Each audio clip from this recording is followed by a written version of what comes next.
Good afternoon and welcome to News Hour Live on the SLBC television with me, Michaela. Brewa. Coming up in this afternoon's edition of News Hour, new Director of Public Prosecution and the Justice of the Appeal Court subscribed to the oath of offices at State House. Sierra Leone hosts AU pre-summit for press attaches and focal persons of member states' embassies in Addis Ababa. Some SLPP flag bearer aspirants prevented access into the SLPP office to attend the National Executive Council meeting, and a 4-day workshop on National Oil Spill Contingency Plan to conquer sea incidents starts in Freetown. All these stories and more, including business and sports news, in this edition of the News. I'm Michaela.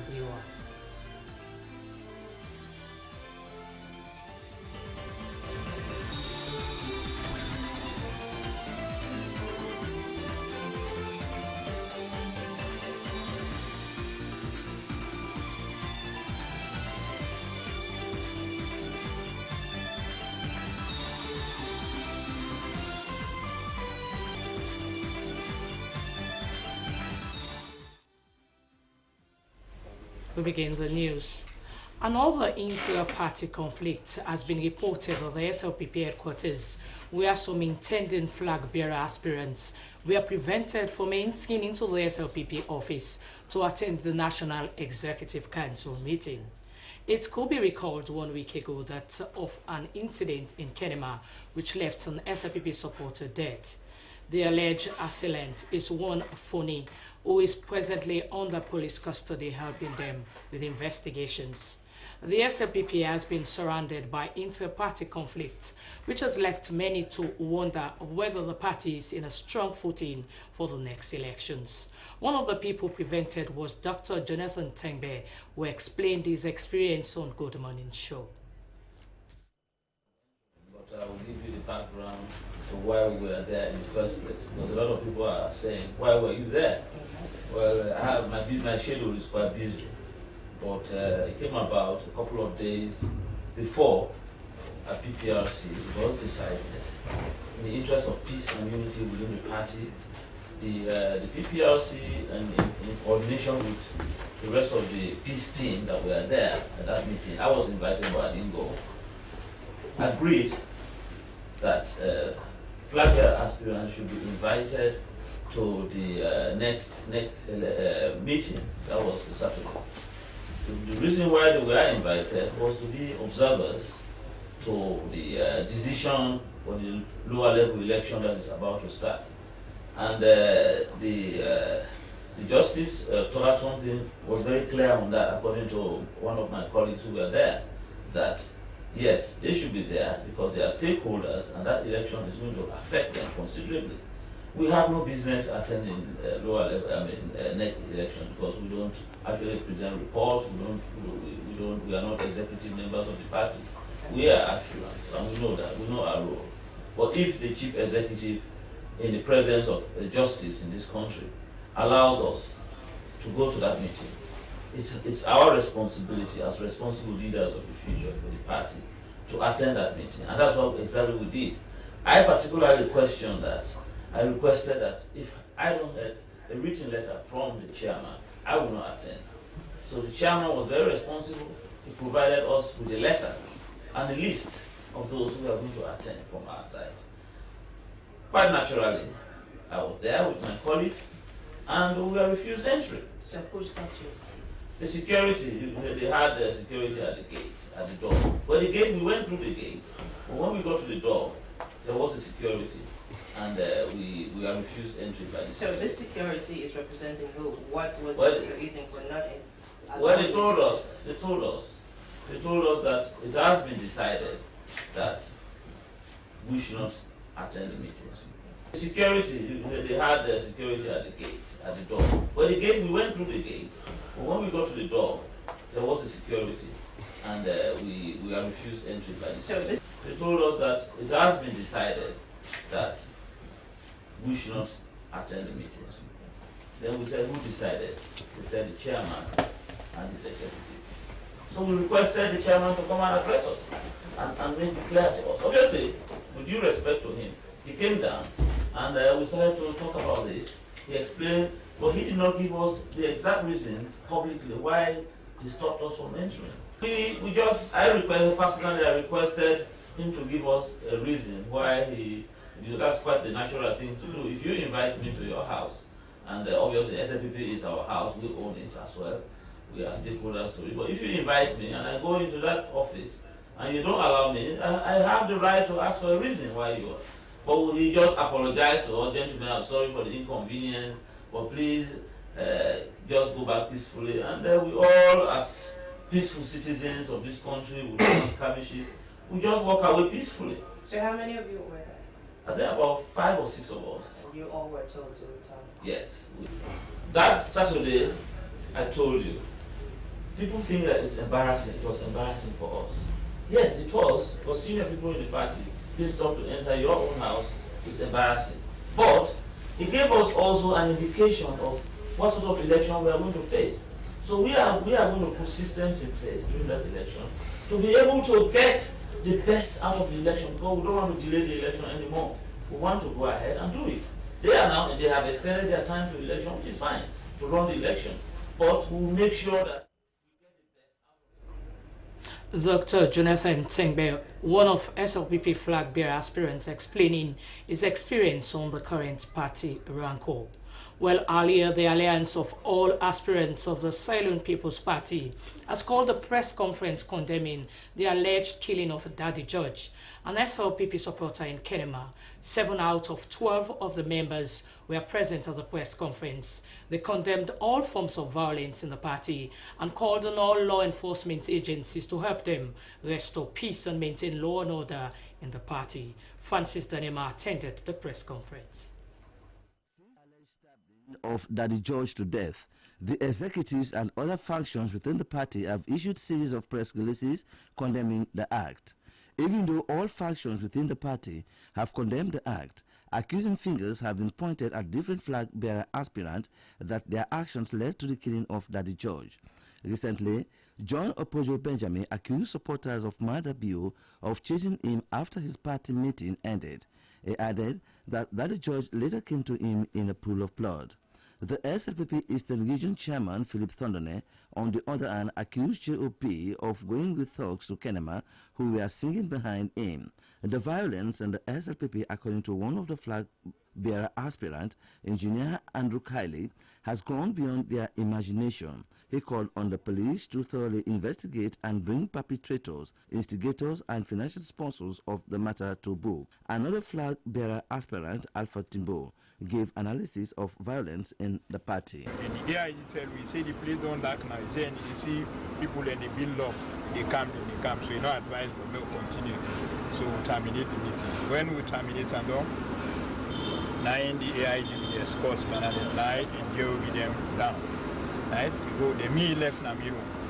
Actually, the room was there and not commodity because there are so many other people there who don't come in after all them and they don't.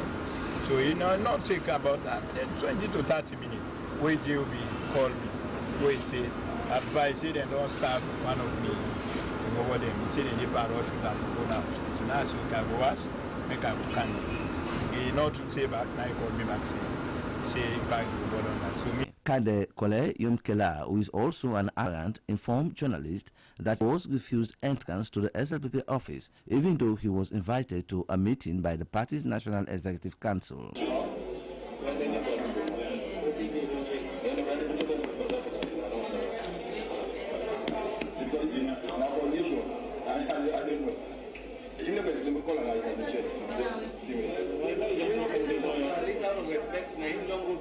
We all be sitting in the right way. So when they can tell me, say, okay, we will stay nice. Let them tell me, so we're coming. And they give me reason now. They give me all this letter today, this morning. This morning, we all get a letter. We all dressed up. So we are just here. We don't invite we.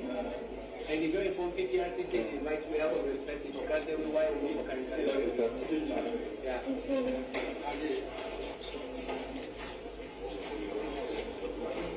Other aspirants who also expressed frustration at the violence in the party were Dr. Jonathan Tengbe and Munda Rogers.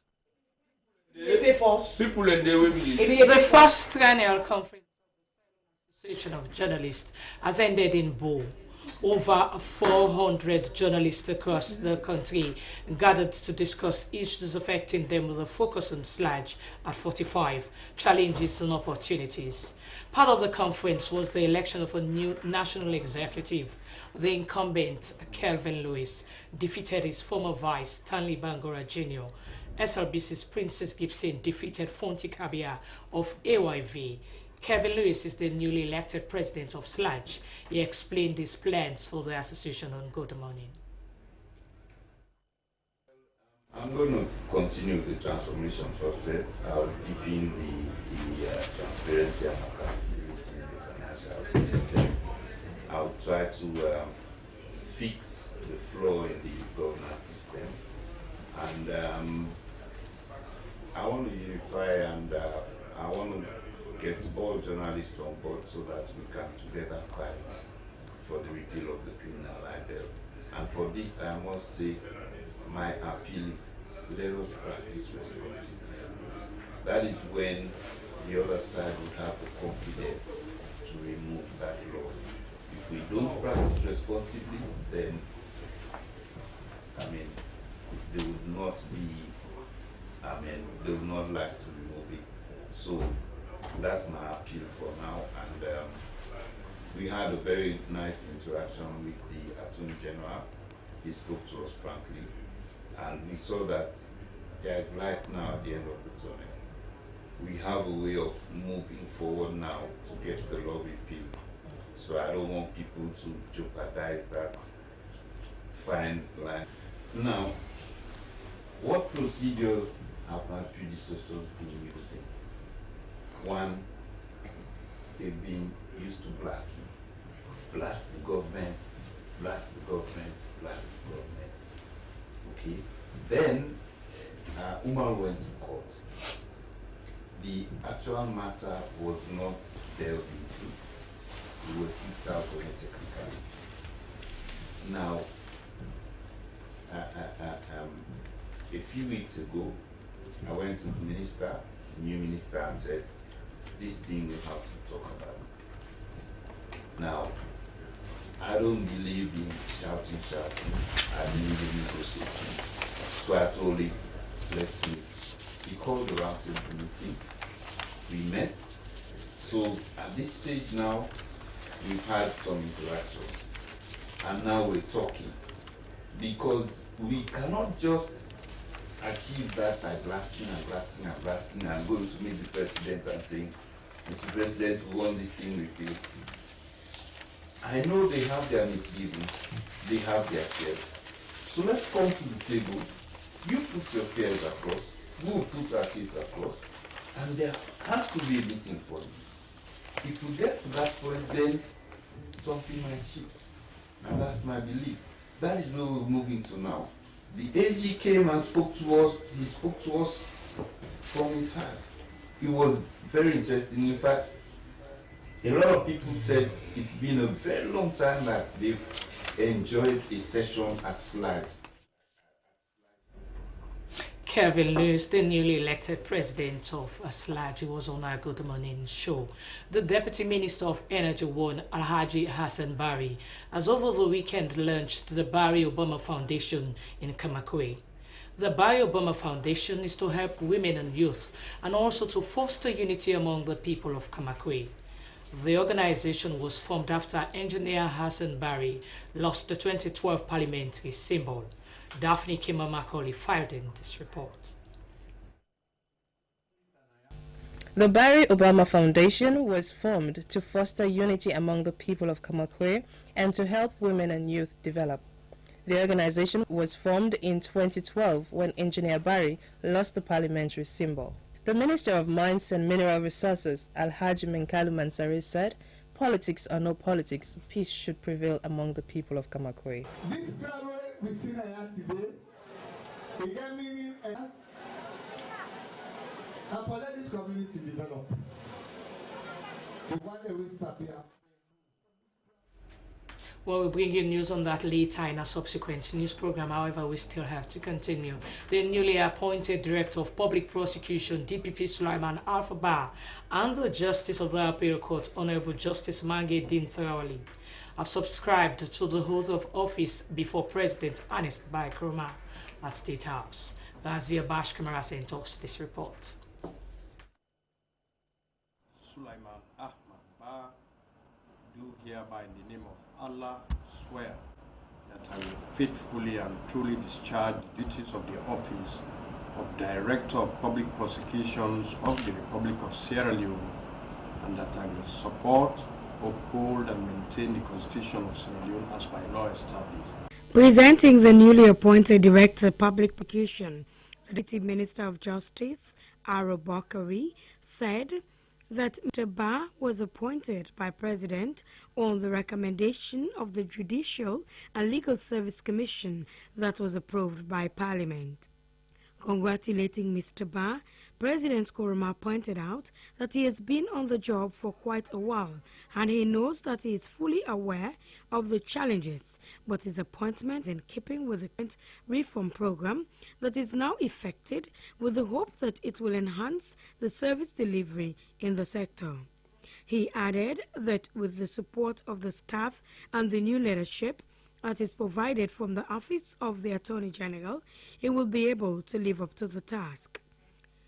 Giving praises to Almighty Allah, the newly appointed Director of Public Prosecution, Sulaiman Alfaba, informed President Koroma that the confidence he reposed in him by appointing him Director of Public Prosecution will not be misplaced and that he will endeavor to follow the Constitution as by law established. He maintained that he is fully aware of the new reform going and that he will give his utmost to ensure that the desired goal is achieved.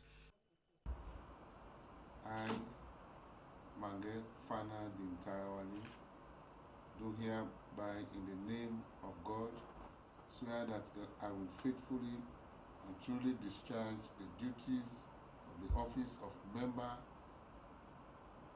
Judicial and Legal Service Commission of the Republic of Sierra Leone, and that I will support, uphold and maintain the Constitution of Sierra Leone as by law established.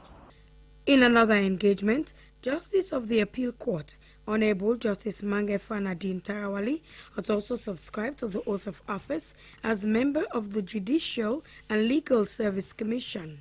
Presenting the Honorable Justice Dintarawali, the Chief Justice Abdullah Cham disclosed that following the President's appointment of Justice Matsuri Jones, who was then the most senior justice of the Court of Appeal as acting justice of the Supreme Court, there existed a vacancy in the Judicial and Legal Service Commission. Congratulating Justice Mange Fana Dintarawali on his appointment as a member of the Judicial and Legal Service Commission, President Koroma pointed out that its functions are spelled out clearly by law and is sure that the experience he has acquired over the period will make his contributions into the Commission add value to what has been going on. The President expressed the fervent hope that he will work very hard to enhance the visibility of the role of the Commission in the country.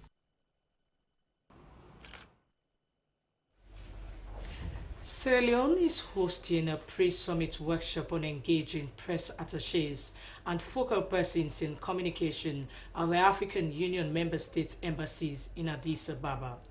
The conference is being held at the Bintomani Hotel to broaden outreach at national levels of every AU member states about the Union in line with AU Agenda 2063. Participants came from all AU member states embassies resident in Ethiopia. Abubakar Bangura reports. These press attachés and focal persons in communication of AU embassies in Addis Ababa are participants of this workshop. They have an important role to play in information dissemination and the implementation of the African Union Communication and Advocacy and Marketing Strategy 2014 to 2017. It is also how to make maximum use of the existing communication tools to communicate the vision, mission and activities of the AU while ensuring mass popularization of the activities of the AU. The summit, which is organized by the Directorate of Information and Communications of the African Union, is embarking on narrowing the gaps between the African citizens and enhancing cooperation between the embassies and the AU with a view to promote the image of the organization. The objective is to consolidate a good working relationship with the focal persons responsible for communication issues in the embassies and creates an impact on the lives of the African citizens.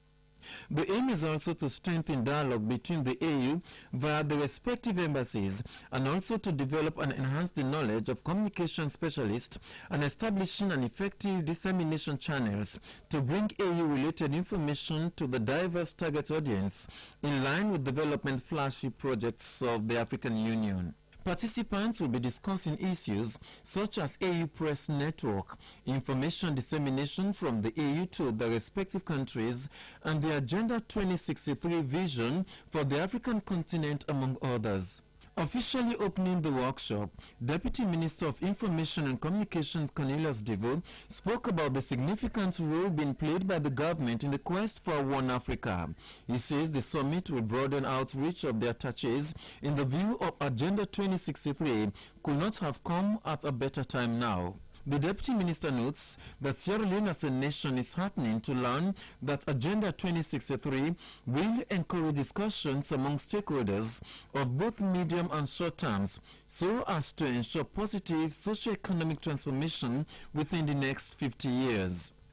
Sierra Leone as a nation with a people-centered government and political agenda is heartening to learn that Agenda 2063 aims to encourage discussion among all stakeholders and is an approach to how the continent should effectively learn from the lessons of the past, build on the progress now underway, strategically exploit all possible opportunities available in the short, medium and long term so as to ensure positive socio-economic transformation.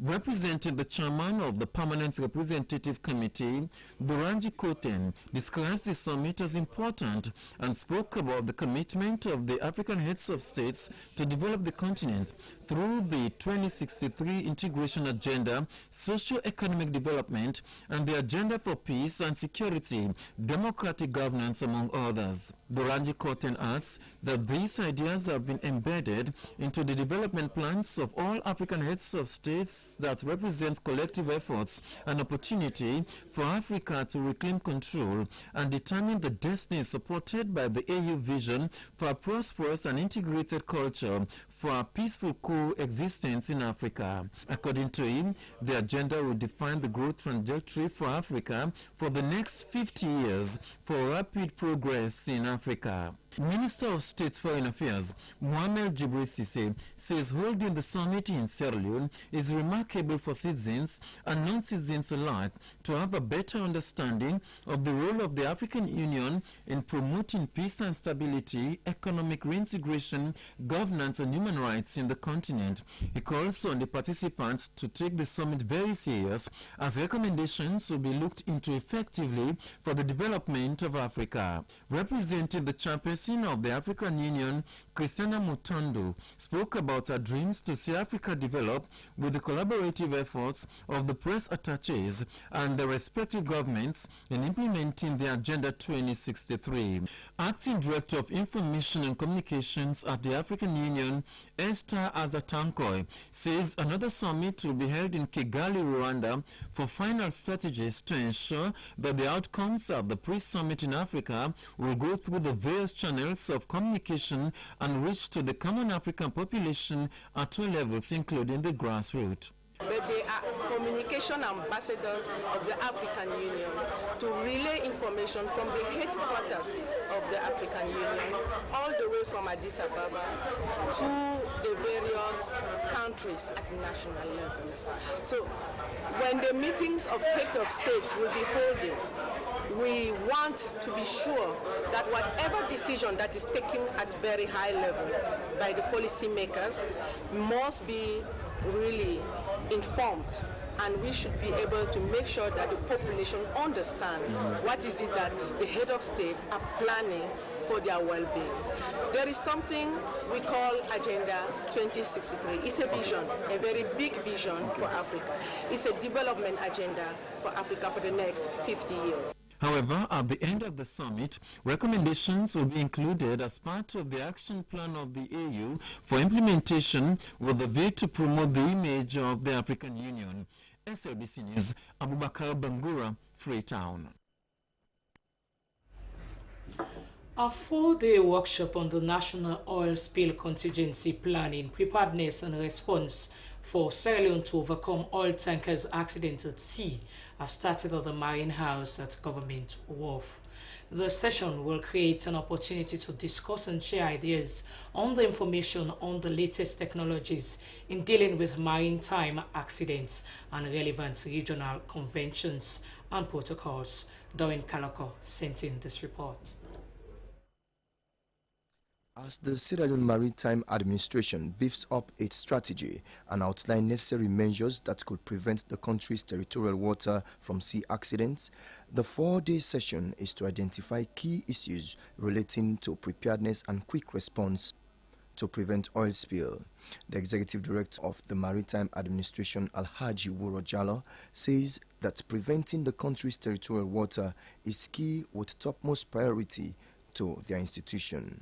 He adds that the session on oil spill contingency plan is in response to a series of sessions held over the years to ensure Sierra Leone puts measures in place to prevent negative occurrence at sea. Mr. Jallo notes that the session comes at a time when Sierra Leone is experiencing an increase related maritime navigation in the region, which requires knowledge and action to address risks. He adds that as a coastal state, maritime safety, protection of sea life, pollution, protection and control, achievement of maritime security, and implementation of rescue work to achieve its goal. The board chairman of Maritime Administration, Lansana Dumbuya, spoke about negative impact of oil spill, which leads to socio-economic, ecological, and environmental loss, of which oil spill cleanup is also enormous and timely. He says that Sierra Leone lies adjacent to an important sea route to Europe and America, which is frequently traversed by oil tankers and vessels which carry millions of barrels of crude and refined oil. He assures that the board is optimistic and committed towards an effective preparedness and response to prevent oil spill. He told the gathering that plans to work assiduously in revising the Sierra Leone Maritime Administration and Merchant Shipping Act, the Sierra Leone Maritime Administration Regulation 2015, have been developed. The Minister of Transport and Aviation, Leonard Balogo Koroma, says that Sierra Leone is on the crossroad as the country enters a new phase of the developmental aspiration, adding that the contingency oil spill plan is a show of the government's commitment to control and minimize sea accidents. He spoke about strides to ensure that marine ecosystem and the country's coastal line is sustained. He told the gathering about President Koroma's keen interest to protect the country's territorial water by not allowing the livelihood of its people to be negatively affected. He assured the Maritime Administration of his ministry's support and political will to create the enabling environment for the Maritime Administration and partners to succeed. The International Maritime Administration consultant, Benjamin Johnny, spoke of a strong progress and preparedness to prevent the risk of oil spill which remain present in the region. He says that the growing levels of oil and gas activities have coincided and contributed to the large increase in oil-level shipping activities in the region, of which Sierra Leone is no exception. According to him, in 2015, an updated session on the National Oil Spill Contingency Plan began, adding that it is their hope that updated National Oil Spill Plan will prevent sea accidents.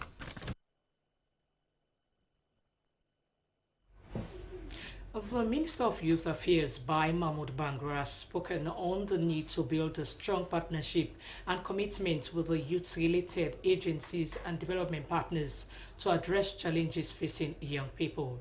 Mr. Bai Mahmoud Bangra was speaking at the two-day retreat for staff of the Ministry of Youth Commission, board members and partners to better understand and articulate policies on how to transform young people. Doreen Kaloko filed in this report. This two-day retreat, which brought together staff of the Ministry of Youth Affairs, Youth Commission, board members and partners, is to better understand and articulate prescribed policies on how to transform young people, their mandate, successes and challenges.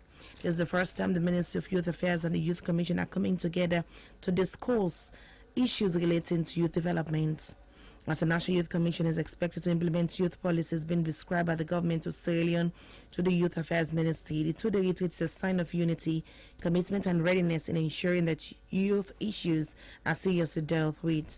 Since the establishment of the National Youth Commission, this is the first time the board and the National Youth Commission as well as the staff are meeting together to brainstorm on where they went wrong and how they can better improve the status of the young in this country. Board Chairman National Youth Commission Farouk Sise said that the retreat will create room for the Commission and the Ministry to catalogue successes, challenges and future plans for young people, which can be institutionalized to a well-prescribed document for quick implementation. He said the world is witnessing a change on the growth and development of young people, adding that change is constant and permanent process which requires adequate knowledge and skills. He challenged the staff that this is the first time for them to prove that they have what it takes to help address issues affecting young people. Commissioner of National Youth Commission Anthony Kermad described the retreat as a rebirth of the Youth Commission and the Youth Ministry. He outlined the roles and responsibilities of the Youth Ministry, which is to implement all prescribed youth policies through the Youth Ministry. He said that the objective is to develop potential youth with creativity and skills towards a successful national development.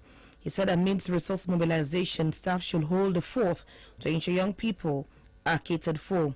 Minister of Youth Affairs Bai Mahmoud Bangra said that one of his priorities when he took up office is to ensure stability and active collaboration to help transform the government vision for young people, which has been practically manifested. He spoke of the need of having the required skills and knowledge to help transform the lives of young people, as youth issues are universal and needs speedy intervention to address them. He said that his ministry is optimistic in producing the conducive atmosphere for young people through the National Youth Commission, calling on itself to be dedicated in helping him achieve the desire to transform the lives of young people. More results when we are together. And the fortunate part for me, I'm now here to work with people that have been my mentor. The Youth Commissioner, board members, people you see here have been my role models. The chairman of the board of directors is not only a teacher in the youth graphics, but also a mentor in terms of academics.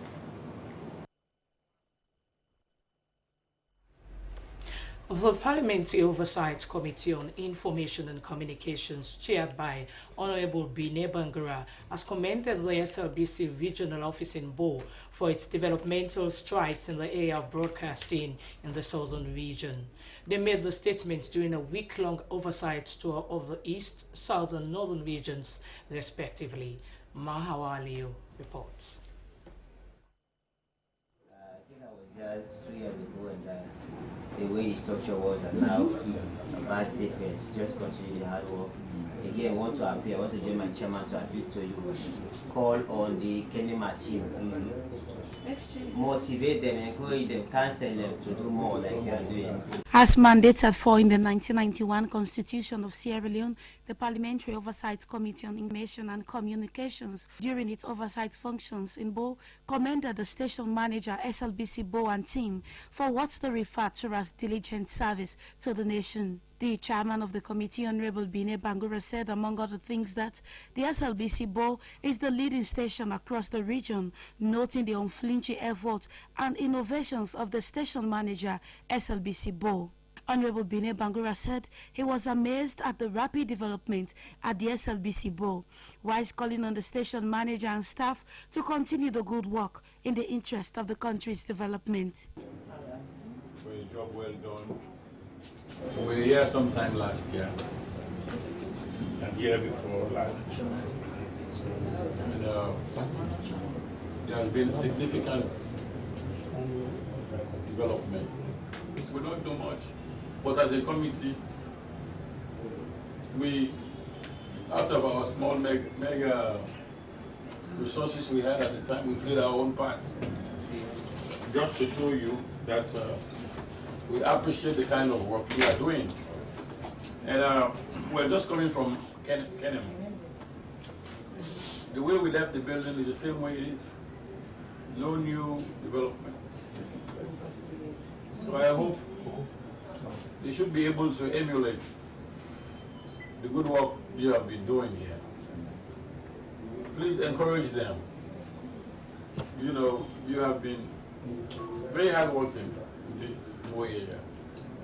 The regional manager, SLBC Bo Batilo Matia, lauded the efforts and support of the SLBC headquarters in Freetown. He said SLBC is on top of situation as far as broadcasting is concerned in the southern region, whilst calling on the SLBC headquarters in Freetown to pay attention to the area of staffing and major broadcasting equipment to help improve the smooth running of the institution. Mr. Batilo Matia made mention of the newly constructed television studio that will be hosting live programs as soon as possible. Television programs, by God's grace. So we're still working on it. We're a little challenged when it comes to microwave link. I was talking about here. So you can find green screen because. Following the physical assault of SLBC female sports journalist Frances Barnett by Leonster's midfielder Alfred Zagalo Sanko, the management of the SLBC views the act as unnecessary violation of the rights of the journalist. Management would like to inform the public that stringent measures would be taken. To throw light on this, I have in the studio the Director General of the SLBC, Elvis Banabom Alowell. Good afternoon, Director, and welcome to News Hour. Thank you for having me. Firstly, we go to the measures you're planning to take. What stringent measures are you putting in place?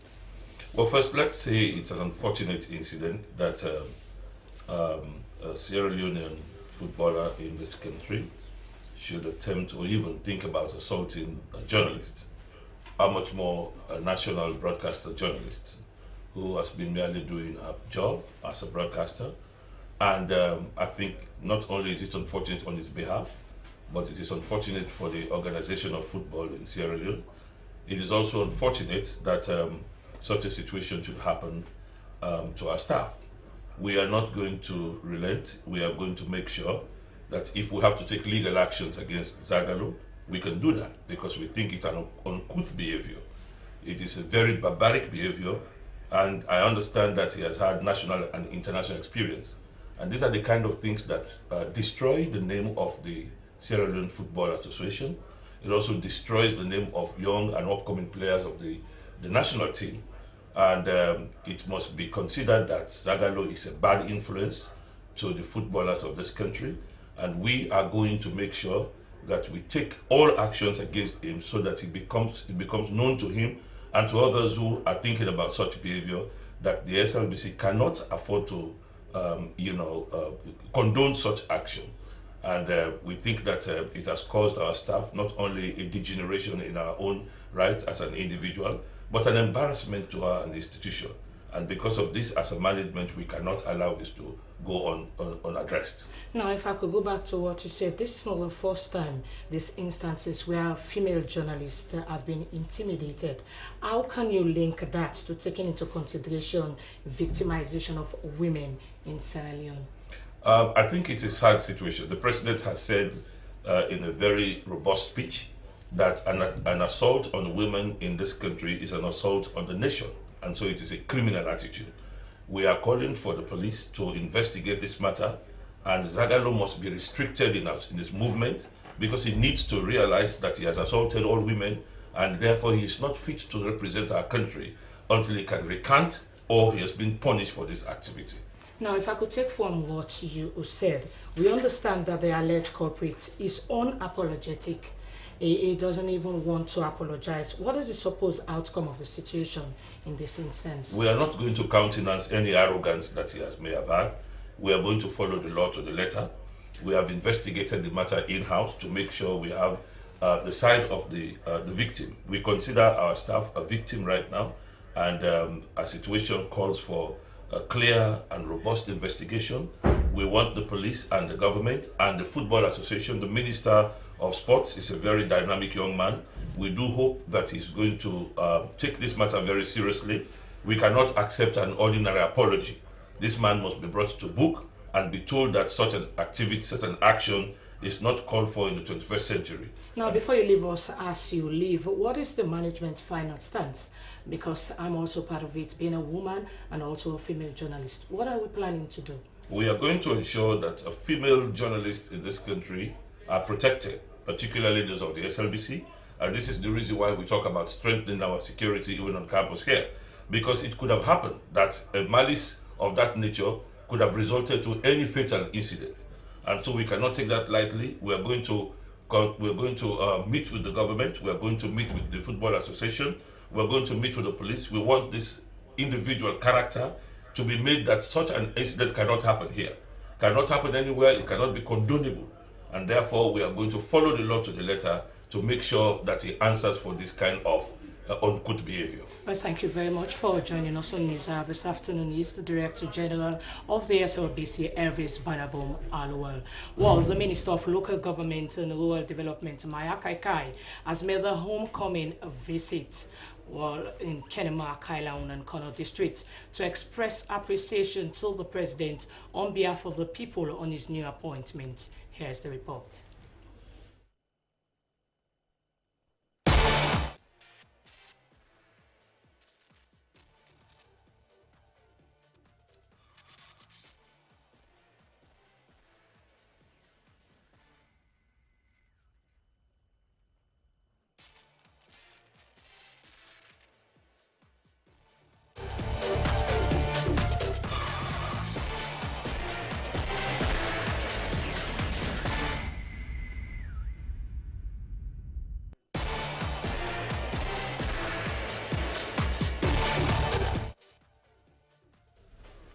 Thank you very much. Well, for Sports Update, the Minister of Sport, Ahmed Kanu, has engaged journalists where he disclosed of plans to have the National Sports Development Conference that will take place between the 28th to the 30th of July this year.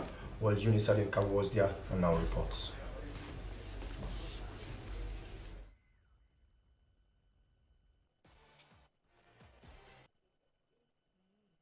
The Minister of Sport, Ahmed Kanu, and officials of the National Sports Council engaged journalists where they disclosed plans of a National Development Conference on the 28th to the 30th of July this year. The major focus of the conference, according to the minister, will be evaluating progress made and the gaps in the implementation of the national sports policy and the anti-doping framework, developing mandatory sports governance policies, process and strategies for sporting associations, exchanging information on sports education and training. The Minister of Sport noted that the conference will attract key stakeholders from the sport associations, private sectors, MDAs, media, and sports sponsors. What is the Sport Development Conference about? It's a podium, a platform for all of us, all the ideas we do generate over and again, over the radio, on TV, on social media, to come together and analyze these issues so as to provide a permanent solution for the development of sports in the country. Sports is not just limited at playing or throwing an implement or jumping. It goes far beyond that, to the extent that in the last couple of years, nations have have aligned their development strategies with firstly the Millennium Development Goals. You'll all agree or attest to the fact that sport has a direct linkage with health. It has a direct linkage with education, and so many other linkages with youth development. The Minister of Sports used the occasion to point out the background to the initiative, which stemmed from the fact that the 1964 Sports Council Act needs to be upgraded to match international standard. The current structure in the country, according to Kanu, cannot qualify athletes for major competitions like Olympic Games, Commonwealth Games, African Nations Cup, and the like. He expressed kind sentiments for the recent success of Leon Stars, but pointed out that the foundations need to be worked on. Key personalities who were at the press briefing: Deputy Minister of Sport Ismail Al-Sanko Conte, Director of Sport Ibrahim Bangura, Assistant Director of Sport Mrs. Pamela Williams, expressed optimism that the conference will change many things, including perception. The media officer Benjamin Pratt appealed to journalists to give the ministry the kind support so that the National Sports Development Conference will yield dividend. Well, in another news, as a way of showing compensation and additional motivation to the national football side, the management of LEOSEM has provided a total of 2,825 bags of cement to footballers and officials of the national side following their victory over the Falcons of Sudan in the African Cup of Nations qualifier. That story will come on our 9 p.m. news bulletin. And also in the international scene, Everton has agreed a deal with Premier League rivals Southampton for the service of their manager Ronald Koeman. More on those stories on our 9 p.m. news bulletin. Over to you, Michaela. Thank you very much, Patrick. And now to end the news, the main points again. New Director of Public Prosecution and the Justice of the Appeal Court have subscribed to the oath of offices at State House. Sierra Leone is hosting an AU Press Summit for press attaches and focal persons of member state embassies in Addis Ababa. Some SLPP flag bearer aspirants have been prevented access into the SLPP office to attend a National Executive Council meeting. And a further workshop on National Oil Spill Contingency Plan to conquer sea accidents has started in Freetown. That's all in this edition of News Hub broadcast live on the SLBC. On behalf of my news editor Ibrahim Ansuri and Michaela, Brewa, thanks for watching and have a lovely day. While up next, issues in the news.